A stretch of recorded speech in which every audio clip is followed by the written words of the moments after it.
All right, and joining me now on the show are my colleagues. We have Adya Juneja with us to get us all the updates from the world of business. Nikita Singh will be getting us all the tech updates, and Athira Sasidharan for all the updates from the world of sports.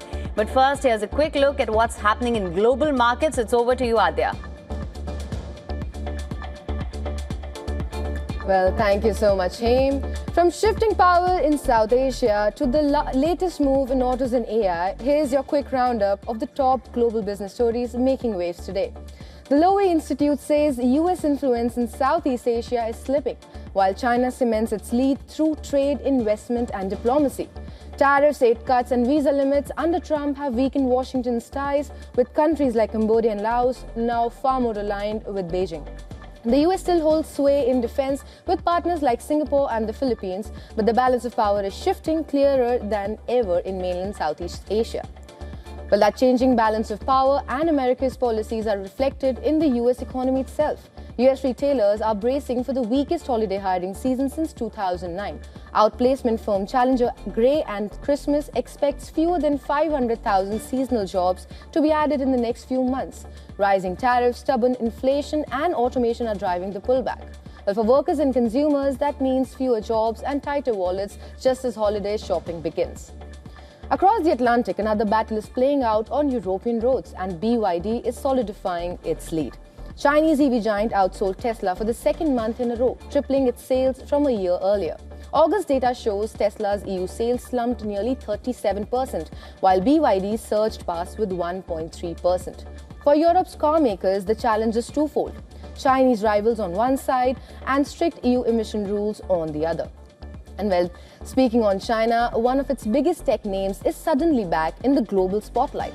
Alibaba's stock is soaring, up 52% this month to lead the Hang Seng Tech Index. The surge comes after the e-commerce giant announced fresh AI spending plans and a partnership with NVIDIA.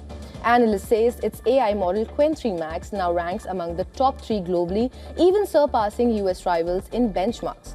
With valuation still cheaper than Amazon or Microsoft, investors are betting Alibaba is no longer just an e-commerce titan, but is China's best shot at AI leadership. Well, that's it from the world of business. Now over to you, Nikita. Thanks so much, Adya. First up, tech giants Apple, Google and Microsoft, along with major online travel agency Booking.com, have been asked by EU regulators to detail the measures they are taking to prevent their platforms from being used for financial scams, highlighting Europe's growing concern over the cost of online fraud. Now, the EU is ramping up regulatory scrutiny of US tech companies under the Digital Services Act, which requires big tech to do more to tackle illegal and harmful content. Financial scams ranging from fake hotel listings and fraudulent banking apps to deepfakes of public figures promoting bogus investments cost Europeans more than $4.7 billion annually. Now, regulators worldwide have warned that the rise of AI could make consumers more vulnerable to scams such as phishing and fraudulent investment schemes. Next up, a man in his 40s has been arrested by British police in connection with last week's ransomware attack on Collins Aerospace. The UK's National Crime Agency said that the suspect was held in West Sussex on Tuesday on suspension of offences under the Computer Misuse Act and has since been released on conditional bail. Now, the cyber attack knocked airport check-in systems offline, causing widespread travel disruption across Europe. The Collins Aerospace breach is the latest in a wave of hacks across the continent that have had significant offline consequences. Now, Berlin Airport, one of several airports across Europe to have been impacted by the Collins Aerospace hack, has said that it may take several more days before its systems are fully secure and operational again. Lastly, Simon Fraser University, or SFU in Vancouver, British Columbia, has introduced a new faculty member who is entirely AI-generated. The bot named Kia does not grade papers or lead classes. Instead, it engages in real-time discussions, debates complex topics, and explores questions alongside its creator, Professor Steve. Kia has been designed in the likeness of a British black woman and goes by pronouns she and her. Well, that's it from the world of tech. Now my colleague Athira would be taking you through some sports updates. Over to you, Athira. Thank you so much, Nikita, for all the updates. Now let's get you up to speed with what's happening in the world of sports. We'll begin with cricket first. India have booked their place in the Asia Cup final with a 41-run victory over Bangladesh.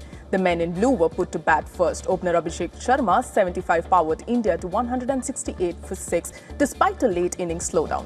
In reply, Bangladesh were bundled out for 127 in the final over. Kuldeep Yadav starred for India with 3 for 18. The men in blue could face Pakistan in the title clash if they beat Bangladesh today. Staying with cricket, the BCCI has reportedly lodged a formal complaint with the ICC. The Indian Cricket Board has accused Pakistani cricketers Haris Rauf and Farhan of making provocative and unsportsmanlike gestures during the Asia Cup match on Sunday. Video on social media showed Rauf making a 6-0 gesture, which is a reference to Pakistan's baseless claim of downing 6 Indian jets during Operation Sindoor, which the Indian Army has constantly denied. His teammate Farhan mimicked a machine gun with bat after reaching his 50 against India. Over in golf, Ryder Cup organizers have warned spectators of possible delays and tighter security, with US President Donald Trump set to attend the opening round of the Golf Showdown in New York.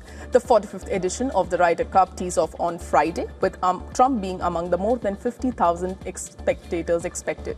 His recent appearance at the US Open final delayed the start by 30 minutes as security checks around Ata Ashe Stadium held up fans. Well, with that, we've come to the end of the sports again. It's back to you, Him. All right, well, Athra, thank you so much for all these updates from the world of sports. And with that, thank you so much, Adya and Nikita, of course, you, Athra, as well, for bringing us all these updates.